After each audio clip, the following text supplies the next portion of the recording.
Peluang bisnis daur ulang limbah baterai mobil listrik di Indonesia. Indonesia sedang menuju era baru kendaraan listrik, dengan pemerintah yang aktif mendorong adopsi mobil listrik sebagai langkah untuk mengurangi emisi dan menjaga lingkungan. Namun, di balik peluang ini, ada tantangan besar yang perlu kita hadapi bersama, yaitu limbah baterai mobil listrik. Setiap baterai mobil listrik memiliki usia pakai tertentu, dan ketika habis, baterai ini harus dikelola dengan benar. Mengapa? Karena baterai kendaraan listrik mengandung bahan berbahaya dan beracun, B3, seperti nikel, kobalt, dan litium, yang dapat mencemari tanah dan air jika tidak ditangani dengan tepat. Selain itu, baterai litium-ion memiliki risiko kebakaran yang tinggi jika tidak disimpan atau diproses dengan benar. Namun, peluang terbesar di sini adalah bisnis pengelolaan dan daur ulang limbah baterai mobil listrik. Mengapa? Karena fasilitas daur ulang baterai di Indonesia masih sangat terbatas, sementara pertumbuhan kendaraan listrik terus meningkat. Perusahaan-perusahaan besar di dunia, seperti Redwood Materials dan Li-Cycle, telah sukses membangun bisnis di sektor ini dan memanfaatkan potensi material berharga dari baterai bekas.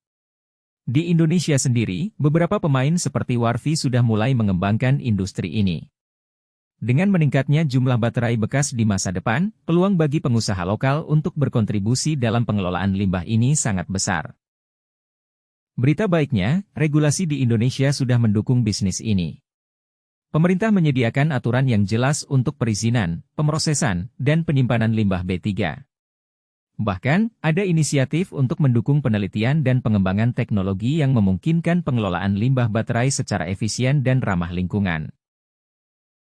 Di masa depan, bisnis ini tidak hanya akan menguntungkan secara ekonomi tetapi juga akan berperan penting dalam menjaga lingkungan. Setiap baterai yang berhasil didaur ulang atau dimanfaatkan kembali akan mengurangi dampak lingkungan dari limbah B3, sekaligus mendukung ekonomi berkelanjutan di Indonesia. Dengan dukungan dari pemerintah, kesadaran masyarakat, dan kemajuan teknologi, bisnis pengelolaan limbah baterai mobil listrik di Indonesia siap menjadi peluang besar yang menjanjikan. Jadi, bagi Anda yang tertarik dengan bisnis berbasis lingkungan, inilah saatnya mengambil bagian. Peluang besar terbuka di depan mata kita. Mari kita wujudkan Indonesia yang lebih hijau dengan bisnis yang tidak hanya menguntungkan tetapi juga bermanfaat bagi generasi mendatang.